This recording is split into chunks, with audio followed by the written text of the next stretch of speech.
ഒരു ഓർമ്മ കിട്ടുന്നില്ലടാ. നമ്മൾ സതീശന്റെ കടക്കറിയില്ലേ ആടുണ്ടാവും. സതീശന്റെ കട ഞാൻ എടുത്തതാ. എന്റെ രമേശേട്ടാ കഷ്ടം. ഇത്ര പ്രായമില്ല നിങ്ങക്ക്. ഒരു കൊട സൂക്ഷിക്കാൻ അറിയില്ല. എടാ ഇപ്രാവശ്യത്തെ മഴക്കില്ലേ എന്റെ 2 കൊടയാ നഷ്ടപ്പെട്ടെ. സാധനം വരാണ്ട് എടാ ഉണ്ണി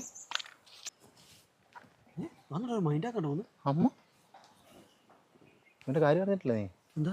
ഇവൻ ആ പെണ്ണിനെ തല്ലി അവള് പിള്ളേരെ വിളിച്ച് വീട്ടിൽ പോയി. എടാ അതൊരു പാവം പെണ്ണല്ലേ. പെണ്ണുങ്ങളെ തല്ലെന്നൊക്കെ പറഞ്ഞേ അല്ലേ? ഇതല്ലാതെ കഷ്ടം തന്നെ കേട്ടാ. ഞാൻ പോട്ടാ ഉണ്ട് മോളുണ്ട് ചെല് വന്നിട്ടുണ്ട്.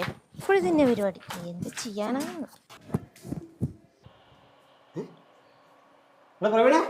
ആ ഞാൻ അടി നിർത്തി.